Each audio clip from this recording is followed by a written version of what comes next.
ਕੀ ਪੰਜਾਬ ਦੇ ਵਿੱਚ ਧਰਮ ਬਦਲੀ ਦਾ ਬਿਜ਼ਨਸ ਚੱਲ ਰਿਹਾ ਹੈ ਜਾਂ ਫਿਰ ਇਸ ਦੇ ਪਿੱਛੇ ਕੋਈ ਕੋਝੀ ਸਾਜ਼ਿਸ਼ ਹੈ।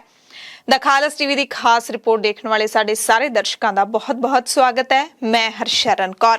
ਜਿਹੜਾ ਸਵਾਲ ਅਸੀਂ ਪੁੱਛਿਆ ਹੈ ਉਸ ਮੁੱਦੇ ਤੇ ਲੋੜ ਹੈ ਅੱਜ ਪੱਤਰਕਾਰ ਭਾਈਚਾਰੇ ਨੂੰ ਵੀ ਬੜੀ ਸੰਜੀਦਗੀ ਦੇ ਨਾਲ ਪੱਤਰਕਾਰਤਾ ਕਰਨ ਦੀ ਤਾਂ ਕਿ ਮਸਲੇ ਦੀ ਜੜ ਫੜੀ ਜਾ ਸਕੇ ਤੇ ਜੇ ਇਹ ਸਭ ਜਬਰੀ ਜਾਂ ਲਾਲਚ ਵਸ ਹੋ ਰਿਹਾ ਹੈ ਤਾਂ ਇਸ ਨੂੰ ਰੋਕਣ ਦੇ ਲਈ ਹਰ ਧਰਮ ਦੇ ਜ਼ਿੰਮੇਦਾਰ ਲੋਕਾਂ ਨੂੰ ਕੋਸ਼ਿਸ਼ ਕਰਨੀ ਚਾਹੀਦੀ ਹੈ ਕਿਉਂਕਿ ਜੇ ਅੱਜ ਇੱਕ ਧਰਮ ਦੇ ਲੋਕਾਂ ਨੂੰ ਨਿਸ਼ਾਨਾ ਬਣਾਇਆ ਜਾ ਰਿਹਾ ਹੈ ਤਾਂ ਕੱਲ ਨੂੰ ਦੂਜੇ ਦੀ ਵੀ ਵਾਰੀ ਆਊਗੀ ਤੇ ਇਹਦੇ ਨਾਲ ਸਮਾਜ ਦੇ ਵਿੱਚ ਸਿਰਫ ਤੇ ਸਿਰਫ ਨਫ਼ਰਤ ਵਧੂਗੀ, ਪਾੜਾ ਵਧੂਗਾ, ਭਾਈਚਾਰਕ ਸਾਂਝ ਵਰਗੀਆਂ ਜਿਹੜੀਆਂ ਗੱਲਾਂ ਨੇ ਉਹ ਇਤਿਹਾਸ ਬਣ ਕੇ ਹੀ ਰਹਿ ਜਾਣਗੀਆਂ। ਧਰਮ ਦੀ ਜੇ ਗੱਲ ਕਰ ਲਈਏ ਤਾਂ ਧਰਮ ਹਰ ਵਿਅਕਤੀ ਦਾ ਨਿੱਜੀ ਮਸਲਾ ਹੁੰਦਾ ਹੈ, ਉਸਦੀ ਨਿੱਜੀ ਚੋਣ ਹੁੰਦੀ ਹੈ।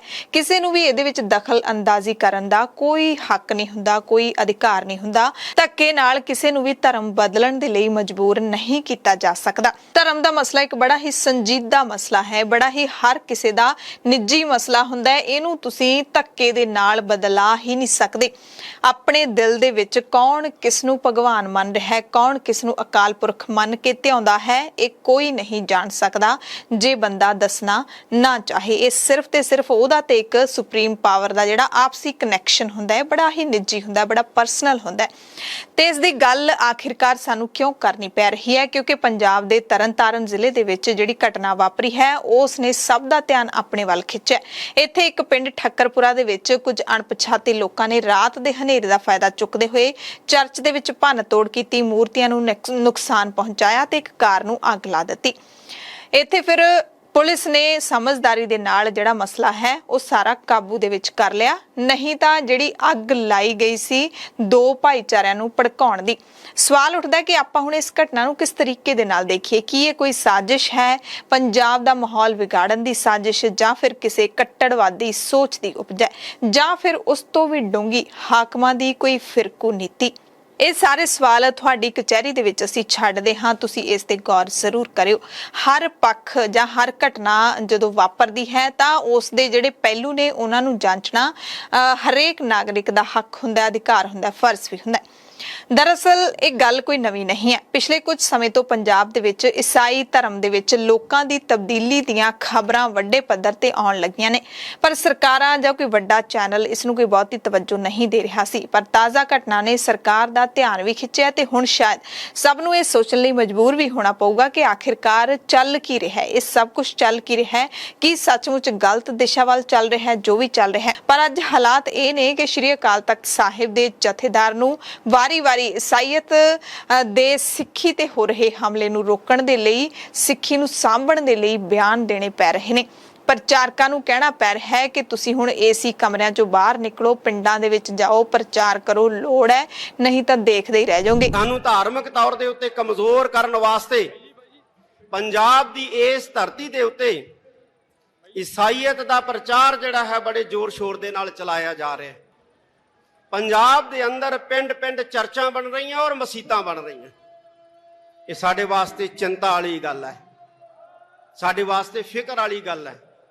ਮੈਂ ਸਾਰੇ ਮਹਾਂਪੁਰਖਾਂ ਨੂੰ, ਜਿੰਨੇ ਵੀ ਸਿੱਖ ਧਰਮ ਨਾਲ ਸੰਬੰਧਿਤ ਮਹਾਂਪੁਰਖ ਹੈ ਜਿਹੜੇ ਪ੍ਰਚਾਰ ਦੀ ਸੇਵਾ ਕਰਦੇ ਰਹੇ ਨੇ, ਮੈਂ ਉਹਨਾਂ ਨੂੰ ਇਹ ਕਹਿਣਾ ਚਾਹਾਂਗਾ ਕਿ ਇੱਕ ਵਾਰੀ ਫੇਰ ਨਿਕਲੋ। ਜਿਵੇਂ ਸੰਤ ਬਾਬਾ ਗੁਰਬਚਨ ਸਿੰਘ ਜੀ ਭਿੰਡਰਾਂ ਵਾਲੇ, ਜਿਵੇਂ ਸੰਤ ਬਾਬਾ ਜਵਾਲਾ ਸਿੰਘ ਜੀ ਹਰਖੋਵਾਲ ਵਾਲੇ, ਜਿਵੇਂ ਮਹਾਂਪੁਰਖ ਸੰਤ ਬਾਬਾ ਅਤਰ ਸਿੰਘ ਜੀ ਮਸਤੂਆਣਾ ਸਾਹਿਬ ਵਾਲੇ, ਇਹਨਾਂ ਨੇ ਵਹੀਰਾਂ ਘੱਤ ਕੇ ਪਿੰਡਾਂ ਦੇ ਵਿੱਚ ਪ੍ਰਚਾਰ ਕੀਤਾ ਸੀ ਤੇ ਸਿੱਖੀ ਬੁਲੰਦ ਕੀਤੀ ਸੀ। ਅੱਜ ਵੀ ਮੈਂ ਇਹਨਾਂ ਮਹਾਂਪੁਰਖਾਂ ਨੂੰ ਅਪੀਲ ਕਰੂੰਗਾ ਕਿ ਪਿੰਡਾਂ ਦੇ ਵਿੱਚ ਜਾ ਕੇ, ਖਾਸ ਤੌਰ ਤੇ ਬਾਰਡਰ ਏਰੀਏ ਦੇ ਪਿੰਡਾਂ ਦੇ ਵਿੱਚ ਜਾ ਕੇ ਸਿੱਖੀ ਨੂੰ ਮਜ਼ਬੂਤ ਕਰੋ। ਹੁਣ ਏਸੀ ਕਮਰਿਆਂ ਚੋਂ ਬਾਹਰ ਨਿਕਲਣ ਦਾ ਸਮਾਂ ਆ ਗਿਆ। ਤੇ ਕੁਝ ਸਮਾਂ ਪਹਿਲਾਂ ਹੀ ਇਹ ਖਬਰਾਂ ਆਉਣੀਆਂ ਸ਼ੁਰੂ ਹੋ ਗਈਆਂ ਸੀ ਕਿ ਈਸਾਈ ਧਰਮ ਦੇ ਪ੍ਰਚਾਰਕ ਪੈਸੇ ਦਾ ਲਾਲਚ ਦੇ ਕੇ ਪੰਜਾਬ ਦੇ ਵਿੱਚ ਧਰਮ ਬਦਲਵਾਉਣ ਵਰਗੀਆਂ ਕਾਰਵਾਈਆਂ ਕਰ ਰਹੇ ਨੇ, ਵੱਡੀਆਂ ਬਿਮਾਰੀਆਂ ਨੂੰ ਠੀਕ ਕਰਨ ਦੇ ਦਾਅਵੇ ਕਰ ਰਹੇ ਨੇ, ਭੂਤ ਕੱਢਣ ਦੇ ਜਿਹੜੇ ਵੀਡੀਓਜ਼ ਨੇ ਉਹ ਤੁਸੀਂ ਸਾਰਿਆਂ ਨੇ ਦੇਖੇ ਹੋਣਗੇ। ਤੇ ਲਾਲਚ ਦੇ ਕੇ ਧਰਮ ਬਦਲਵਾਉਣ ਵਾਲੀ ਗੱਲ ਦੀ ਗਵਾਹੀ ਬਿਸ਼ਪ ਐਗਨੇਲੋ ਰੂਫੀਨੋ ਗ੍ਰਾਸੀਅਸ ਦਾ ਇੱਕ ਅਖਬਾਰ ਦੇ ਵਿੱਚ ਤਾਜ਼ਾ ਛਪਿਆ ਇੰਟਰਵਿਊ ਵੀ ਕਰ ਰਿਹਾ ਹੈ। ਅੰਗਰੇਜ਼ੀ ਅਖਬਾਰ ਦੇ ਪੱਤਰਕਾਰ ਪੱਤਰਕਾਰ ਆਈਪੀ ਸਿੰਘ ਨੇ ਜਲੰਧਰ ਡਾਇਓਸੀਸ ਦੇ ਅਪੋਸਟੋਲਿਕ ਪ੍ਰਸ਼ਾਸਕ ਰੂਫੀਨੋ ਦਾ ਇੰਟਰਵਿਊ ਕੀਤਾ ਹੈ, ਜਿਸ ਵਿੱਚ ਉਹਨਾਂ ਨੇ ਪੰਜਾਬ ਦੇ ਵਿੱਚ ਈਸਾਈਅਤ ਦਾ ਪ੍ਰਚਾਰ ਕਰ ਰਹੇ ਵੱਖ-ਵੱਖ ਗਰੁੱਪਾਂ ਦੇ ਵੱਲੋਂ ਧਰਮ ਬਦਲਣ ਦੇ ਲਈ ਕੀਤੀ ਜਾ ਰਹੀ ਕਾਰਵਾਈ ਤੇ ਚਿੰਤਾ ਪ੍ਰਗਟ ਕੀਤੀ ਹੈ। ਉਹ ਕਹਿੰਦੇ ਨੇ ਕਿ ਹਰ ਕਿਸੇ ਨੂੰ ਆਪਣੇ ਧਰਮ ਦਾ ਅਭਿਆਸ ਕਰਨ ਦਾ ਵੀ ਅਧਿਕਾਰ ਹੈ, ਪ੍ਰਚਾਰ ਕਰਨ ਦਾ ਵੀ ਅਧਿਕਾਰ ਹੈ, ਪਰ ਕਹਿੰਦੇ ਇਹ ਗੱਲ ਮੈਨੂੰ ਬੜਾ ਦੁਖੀ ਕਰ ਰਹੀ ਹੈ ਕਿ ਮਾਹੌਲ ਦੂਸ਼ਿਤ ਹੋ ਗਿਆ। ਪੰਜਾਬ ਦੇ ਵਿੱਚ ਇੱਕ ਨਵਾਂ ਵਰਤਾਰਾ ਸਾਹਮਣੇ ਆ ਗਿਆ। ਕਹਿੰਦੇ ਮੈਂ ਇਸ ਕਿਸਮ ਦੇ ਵਰਤਾਰੇ ਤੋਂ ਬੜਾ ਹੀ ਬੇਚੈਨ ਹਾਂ। ਇਹ ਗਰੁੱਪ, ਇਹ ਸਮੂਹ ਜਿਨ੍ਹਾਂ ਦੀ ਅਗਵਾਈ ਅਕਸਰ ਉਹ ਵਿਅਕਤੀ ਕਰਦੇ ਨੇ ਜੋ ਵੱਡੇ ਪੱਧਰ ਤੇ ਇਲਾਜ ਕਰਨ ਦਾ ਦਾਅਵਾ ਕਰਦੇ ਨੇ, ਲੋਕਾਂ ਦੀਆਂ ਬਿਮਾਰੀਆਂ ਠੀਕ ਕਰਨ ਦਾ ਦਾਅਵਾ ਕਰਦੇ ਨੇ। ਹੋ ਸਕਦਾ ਹੈ ਕਹਿੰਦੇ ਕਿ ਕੁਝ ਲੋਕ ਸੱਚਮੁੱਚ ਠੀਕ ਹੋ ਗਏ ਹੁਣ, ਮੈਨੂੰ ਇਹਦੇ ਵਿੱਚ ਕੋਈ ਸ਼ੱਕ ਵੀ ਨਹੀਂ ਹੈ, ਕਿਉਂਕਿ ਵਿਸ਼ਵਾਸ ਤੇ ਪ੍ਰਾਰਥਨਾ ਦੇ ਮਾਹੌਲ ਦੇ ਵਿੱਚ ਅਕਸਰ ਵਿਅਕਤੀ ਠੀਕ ਹੋ ਜਾਂਦੇ ਨੇ, ਇਹ ਬਿਸ਼ਪ ਮੰਨਦੇ ਨੇ। ਪਰ ਕਹਿੰਦੇ ਇਹ ਜਿਹੜੇ ਸਮੂਹ ਨੇ, ਇਹਨਾਂ ਵੱਲੋਂ ਵੱਡੇ ਪੱਧਰ ਤੇ ਇਲਾਜ ਬਾਰੇ ਜਿਸ ਤਰੀਕੇ ਦੀ ਇਸ਼ਤਿਹਾਰਬਾਜ਼ੀ ਕੀਤੀ ਜਾ ਰਹੀ ਹੈ, ਇਹ ਸ਼ੱਕੀ ਬਣਦੇ ਜਾ ਰਹੇ ਨੇ। ਇਹਨਾਂ ਵੱਡੇ ਦਾਅਵਿਆਂ ਦੇ ਨਾਲ, ਇਹਨਾਂ ਦੇ ਵੱਡੇ ਦਾਅਵਿਆਂ ਦੇ ਨਾਲ ਸਵਾਲ ਪੈਦਾ ਹੋ ਰਹੇ ਨੇ ਕਿ ਇਹ ਦਾਅਵੇ ਸੱਚੇ ਹਨ ਜਾਂ ਫਿਰ ਨਹੀਂ। ਇਹਦੇ ਨਾਲ ਕਹਿੰਦੇ ਵਿਰੋਧ ਜ਼ਿਆਦਾ ਵੱਧ ਰਿਹਾ ਹੈ ਤੇ ਜ਼ਾਹਿਰ ਤੌਰ ਤੇ ਜਿਹੜੇ ਇੱਕ ਪੋਪ ਦੀ ਜੇ ਆਪਾਂ ਗੱਲ ਕਰ ਲਈਏ, ਵੈਟੀਕਨ ਸਿਟੀ ਦੇ ਵਿੱਚ ਈਸਾਈ ਧਰਮ ਦੇ ਸਨਮਾਨਿਤ ਪੋਪ ਰਹਿੰਦੇ ਨੇ ਤੇ ਉਹਨਾਂ ਨੂੰ ਵੀ ਇੱਕ ਬਿਮਾਰੀ ਹੈ, ਤੇ ਜੇ ਈਸਾਈ ਧਰਮ ਦੇ ਵਿੱਚ ਇਸ ਤਰ੍ਹਾਂ ਚਮਤਕਾਰੀ ਤਰੀਕੇ ਦੇ ਨਾਲ ਬਿਮਾਰੀਆਂ ਠੀਕ ਕੀਤੀਆਂ ਜਾਂਦੀਆਂ ਹੋਣ ਤਾਂ ਭੋਲੇ ਭਾਲੇ ਲੋਕਾਂ ਨੂੰ ਸਮਝਣ ਦੀ ਲੋੜ ਹੈ ਕਿ ਕੀ ਪੋਪ ਆਪਣੀ ਬਿਮਾਰੀ ਖੁਦ ਨਾ ਠੀਕ ਕਰ ਲੈਣ। ਇਹ ਜਿਹੜੇ ਸਵਾਲ ਨੇ ਉਹ ਡੂੰਘਾਈ ਦੇ ਨਾਲ ਸੋਚਣ ਵਾਲੇ ਨੇ ਤੇ ਲੋਕ ਇਹਨਾਂ ਪੱਖਾਂ ਨੂੰ ਸਾਹਮਣੇ ਵੀ ਲਿਆਉਂਦੇ ਰਹਿੰਦੇ ਨੇ। ਪਰ ਜਿਹੜੇ ਪਾਸਟਰ ਇਸ ਤਰੀਕੇ ਦੇ ਨਾਲ ਆਪਣੇ ਆਪ ਨੂੰ ਜਾਦੂਗਰ ਵਜੋਂ ਪੇਸ਼ ਕਰਦੇ ਨੇ, ਉਹ ਈਸਾਈ ਧਰਮ ਦੀ ਜਿਹੜੀ ਮਹਾਨਤਾ ਹੈ ਉਸ ਨੂੰ ਵੀ ਕਿਤੇ ਨਾ ਕਿਤੇ ਢਾਹ ਲਾ ਰਹੇ ਨੇ।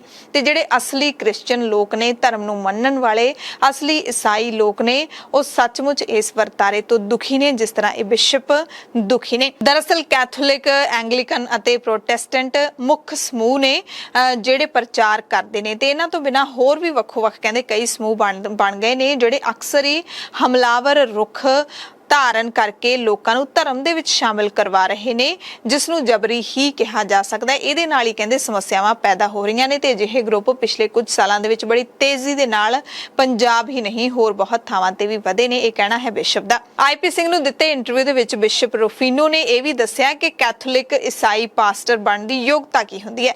ਕਹਿੰਦੇ ਈਸਾਈ ਪਾਸਟਰ ਬਣਨ ਦੇ ਲਈ ਪੜ੍ਹਾਈ ਖਤਮ ਹੋਣ ਤੋਂ ਬਾਅਦ 9 ਸਾਲ ਦੀ ਟ੍ਰੇਨਿੰਗ ਲੈਣੀ ਪੈਂਦੀ ਹੈ।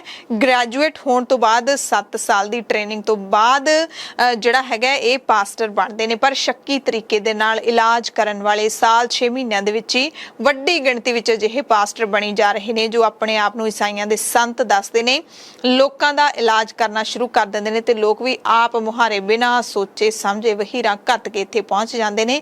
ਉੱਥੇ ਡਰਾਮੇ ਕੀਤੇ ਜਾਂਦੇ ਨੇ ਕਿਉਂਕਿ ਜਿਸ ਤਰ੍ਹਾਂ ਦੀਆਂ ਵੀਡੀਓਜ਼ ਸਾਹਮਣੇ ਆਉਂਦੀਆਂ ਨੇ ਤੇ ਉਹਨਾਂ ਨੂੰ ਡਰਾਮਾ ਹੀ ਕਿਹਾ ਜਾਊਗਾ, ਚੰਗਾ ਭਲਾ ਇਨਸਾਨ ਉਹਨਾਂ ਨੂੰ ਇਹੀ ਨਾਮ ਦੇਊਗਾ। ਸੋ ਕਹਿੰਦੇ ਇਹਨਾਂ ਦਾ ਵਿਰੋਧ ਹੋਣਾ ਲਾਜ਼ਮੀ ਹੈ, ਯਾਨੀ ਕਿ ਉਹ ਕਹਿੰਦੇ ਨੇ ਕਿ ਇਹ ਅਜਿਹੇ ਪਾਸਟਰਾਂ ਦਾ ਵਿਰੋਧ ਹੋਣਾ ਚਾਹੀਦਾ ਹੈ। ਬਿਸ਼ਪ ਰੂਫੀਨੋ ਗ੍ਰਾਸੀਅਸ ਮੁਤਾਬਿਕ ਪਿਛਲੇ ਸਾਲ ਉਹ ਪੋਪ ਦਾ ਸੁਨੇਹਾ ਲੈ ਕੇ ਸ਼੍ਰੀ ਅਕਾਲ ਤਖਤ ਸਾਹਿਬ ਦੇ ਜਥੇਦਾਰ ਦੇ ਕੋਲ ਵੀ ਪਹੁੰਚੇ ਸਨ, ਉਹਨਾਂ ਦੇ ਨਾਲ ਮੁਲਾਕਾਤ ਵੀ ਉਹਨਾਂ ਨੇ ਕੀਤੀ ਸੀ। ਸੋ ਬਿਸ਼ਪ ਰੂਫੀਨੋ ਨੇ ਆਈਪੀ ਸਿੰਘ ਨੂੰ ਇੱਕ ਲੰਬਾ ਚੌੜਾ ਇੰਟਰਵਿਊ ਦਿੱਤਾ ਹੈ ਤੇ ਜੋ ਇਸ ਇੰਟਰਵਿਊ ਦਾ ਸਾਰਾਂਸ਼ ਹੈ ਉਹੀ ਨਿਕਲਦਾ ਹੈ ਕਿ ਲਾਲਚ ਦੇ ਕੇ, ਧੱਕੇ ਦੇ ਨਾਲ ਜਬਰੀ ਬਹੁਤ ਸਾਰੇ ਲੋਕਾਂ ਦਾ ਧਰਮ ਤਬਦੀਲ ਕਰਵਾਇਆ ਜਾ ਰਿਹਾ ਹੈ। ਇਹ ਬਿਸ਼ਪ ਦਾ ਖੁਦ ਦਾ ਕਹਿਣਾ ਹੈ। ਉਹ ਵੀ ਇਸ ਗੱਲ ਤੋਂ ਦੁਖੀ ਨੇ ਜਿਹੜੇ ਕਿ ਸੱਚੇ ਈਸਾਈ ਨੇ, ਈਸਾਈ ਧਰਮ ਉਹਨਾਂ ਨੇ ਗ੍ਰਹਿਣ ਕੀਤਾ ਹੋਇਆ, ਆਪਣੀ ਜ਼ਿੰਦਗੀ ਉਸ ਤਰੀਕੇ ਦੇ ਨਾਲ ਉਹ ਬਤੀਤ ਕਰਦੇ ਨੇ। ਮਦਰ ਟੈਰੇਸਾ ਦਾ ਨਾਮ ਹੈ ਦੁਨੀਆ ਦੇ ਵਿੱਚ, ਉਹ ਵੀ ਈਸਾਈ ਧਰਮ ਦੇ ਨਾਲ ਸੰਬੰਧ ਰੱਖਦੇ ਸਨ ਪਰ ਸੇਵਾ ਦੀ ਇੱਕ ਮਿਸਾਲ ਬਣੇ ਸਨ ਮਦਰ ਟੈਰੇਸਾ। ਤੇ ਅੱਜ ਕਿਸ ਤਰੀਕੇ ਦੇ ਨਾਲ ਇਹਨਾਂ ਲੋਕਾਂ ਨੇ ਇੱਕ ਧਰਮ ਨੂੰ ਪਖੰਡ ਬਣਾ ਕੇ ਰੱਖ ਦਿੱਤਾ ਹੈ ਤੇ ਦੂਸਰੇ ਧਰਮ ਦੇ ਲੋਕ ਵੀ ਉਸ ਤੋਂ ਵੱਧ ਜ਼ਿੰਮੇਦਾਰ ਨੇ ਜਿਹੜੇ ਲਾਲਚ ਵਸ ਜਾਂ ਮਜਬੂਰੀ ਵਸ ਜਾਂ ਫਿਰ ਚਮਤਕਾਰਾਂ ਨੂੰ ਜਿਹੜਾ ਸੱਚ ਸਮਝਦੇ ਹੋਏ ਇਹਨਾਂ ਪਖੰਡੀ ਲੋਕਾਂ ਦੇ ਪਿੱਛੇ ਲੱਗ ਜਾਂਦੇ ਨੇ। ਅਜਿਹਾ ਇਹ ਕੁਝ ਪਾਸਟਰ ਕਿਉਂ ਕਰ ਰਹੇ ਨੇ? ਇਹਨਾਂ ਦੀ ਅਗਵਾਈ ਕੌਣ ਕਰ ਰਿਹਾ ਹੈ? ਇਹਨਾਂ ਨੂੰ ਲੀਡ ਕੌਣ ਕਰ ਰਿਹਾ ਹੈ? ਕੀ ਇਸ ਦੇ ਪਿੱਛੇ ਕੋਈ ਲਾਲਚ ਹੈ? ਇਹਨਾਂ ਦਾ ਬਹੁਤ ਸਾਰੇ ਸਵਾਲ ਨੇ ਤੇ ਇਹਨਾਂ ਸਵਾਲਾਂ ਦੀ ਖੋਜ ਹੈ ਜਿਹੜੀ ਇਸ ਸਾਰੇ ਮਸਲੇ ਦੀ ਜਿਹੜੀ ਜਾਂਚ ਹੈ ਉਹ ਈਸਾਈ ਭਾਈਚਾਰੇ ਨੂੰ ਵੀ ਡੂੰਘਾਈ ਦੇ ਨਾਲ ਕਰਨੀ ਚਾਹੀਦੀ ਹੈ। ਨਿਰਧਾਰਿਤ ਹੋਣਾ ਚਾਹੀਦਾ ਇੱਕ ਪੈਟਰਨ, ਪੰਜਾਬ ਹੀ ਨਹੀਂ ਪੂਰੇ ਦੇਸ਼ ਦੇ ਵਿੱਚ, ਪੂਰੀ ਦੁਨੀਆ ਦੇ ਵਿੱਚ, ਕਿਉਂਕਿ ਅਜਿਹਾ ਸ਼ਾਇਦ ਇਸ ਮੁਲਕ ਦੇ ਵਿੱਚ ਹੀ ਪਾਸਟਰ ਕਰ ਰਹੇ ਨੇ ਜਿਹੜੇ ਕਿ 6-6 ਮਹੀਨਿਆਂ ਬਾਅਦ ਪਾਸਟਰ ਬਣ ਜਾਂਦੇ ਨੇ ਤੇ ਲੋਕਾਂ ਨੂੰ ਫਿਰ ਇਸ ਤਰੀਕੇ ਦੇ ਨਾਲ ਵਰਗਲਾਉਂਦੇ ਨੇ। ਸੋ ਬਿਸ਼ਪ ਰੂਫੀਨੋ ਦਾ ਇੰਟਰਵਿਊ ਪੜਨ ਤੋਂ ਬਾਅਦ ਇੱਕ ਗੱਲ ਤਾਂ ਸਾਫ਼ ਹੋ ਚੁੱਕੀ ਹੈ ਕਿ ਪੰਜਾਬੀ ਸੂਬੇ ਵਿੱਚ ਈਸਾਈ ਧਰਮ ਨੂੰ ਮੰਨਣ ਵਾਲੇ ਲੋਕ ਤੇ ਆਗੂ ਵੀ ਪੰਜਾਬ ਵਿੱਚ ਈਸਾਈਅਤ ਦੇ ਨਾਂ ਤੇ ਹੋ ਰਹੇ ਅਡੰਬਰ, ਪਖੰਡ, ਗੁੰਮਰਾਹ ਕਰਨ ਵਾਲੇ ਡੇਰਿਆਂ ਤੇ ਇਹਨਾਂ ਦੇ ਅਖੌਤੀ ਪਾਸਟਰਾਂ ਤੋਂ ਦੁਖੀ ਨੇ, ਅੰਦਰੋਂ ਦੁਖੀ ਨੇ। ਇਸੇ ਕਰਕੇ ਉਹਨਾਂ ਨੇ ਆਪਣੀ ਆਵਾਜ਼ ਵੀ ਬੁਲੰਦ ਕੀਤੀ ਹੈ। ਸੋ ਚਾਹੀਦਾ ਹੈ ਕਿ ਪੰਜਾਬ ਦੇ ਵਿੱਚ ਰਹਿਣ ਵਾਲੇ, ਪੰਜਾਬੀਅਤ ਨੂੰ ਪਿਆਰ ਕਰਨ ਵਾਲੇ ਹਰ ਉਹ ਸ਼ਖਸ, ਚਾਹੇ ਉਹ ਕਿਸੇ ਵੀ ਧਰਮ ਨਾਲ ਸੰਬੰਧਿਤ ਹੋਣ, ਜਿਵੇਂ ਅਸੀਂ ਸ਼ੁਰੂਆਤ ਦੇ ਵਿੱਚ ਹੀ ਕਿਹਾ ਕਿ ਜ਼ਿੰਮੇਦਾਰ, ਹਰ ਧਰਮ ਦੇ ਜ਼ਿੰਮੇਦਾਰ ਲੋਕਾਂ ਨੂੰ ਇਸ ਸਾਰੇ ਵਰਤਾਰੇ ਨੂੰ ਮਿਲ ਕੇ ਠੱਲ ਪਾਉਣ ਦੀ ਲੋੜ ਹੈ। ਕਿਉਂਕਿ ਜੇ ਅੱਜ ਸਿੱਖਾਂ ਨੂੰ ਨਿਸ਼ਾਨਾ ਬਣਾਇਆ ਜਾ ਰਿਹਾ ਹੈ ਤਾਂ ਕੱਲ ਨੂੰ ਦੂਜੇ ਦੀ ਵੀ ਵਾਰੀ ਆਉਣੀ ਹੈ। ਹਰ ਪੰਜਾਬੀ ਦਾ ਫਰਜ਼ ਬਣਦਾ ਹੈ ਕਿ ਉਹ ਸੋਚ ਸਮਝ ਕੇ ਇਹ ਸਾਰੀ ਜਿਹੜੀ ਸਾਜ਼ਿਸ਼ ਚੱਲ ਰਹੀ ਹੈ ਕਿਸੇ ਤਰੀਕੇ ਨਾਲ ਪੰਜਾਬ ਦਾ ਮਾਹੌਲ ਖਰਾਬ ਕਰਨ ਦੀ, ਇਸ ਨੂੰ ਠੱਲਿਆ ਜਾ ਸਕੇ। ਸੋ ਅਸੀਂ ਗਰਾਊਂਡ ਤੇ ਜਾ ਕੇ ਰਿਪੋਰਟਿੰਗ ਕੀਤੀ ਹੈ। ਆਉਂਦੇ ਦਿਨਾਂ ਦੇ ਵਿੱਚ ਅਸੀਂ ਤੁਹਾਨੂੰ ਉਹ ਜਿਹੜੀ ਖਾਸ ਰਿਪੋਰਟਿੰਗ ਹੈ, ਕਵਰੇਜ ਹੈ, ਉਹ ਵੀ ਤੁਹਾਨੂੰ ਦਿਖਾਉਂਦੇ ਰਹਾਂਗੇ, ਜਿਹਦੇ ਤੋਂ ਇਹ ਸਾਰੀਆਂ ਗੱਲਾਂ ਨੇ ਜਿਹੜੀਆਂ ਉਹ ਸਾਬਿਤ ਹੁੰਦੀਆਂ ਨੇ।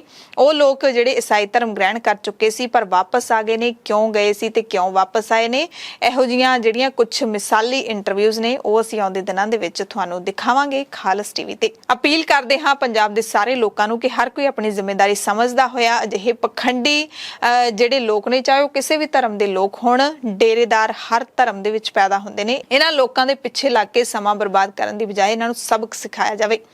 ਖਾਸ ਰਿਪੋਰਟ ਦੇਖਣ ਵਾਲੇ ਸਾਰੇ ਦਰਸ਼ਕਾਂ ਦਾ ਧੰਨਵਾਦ।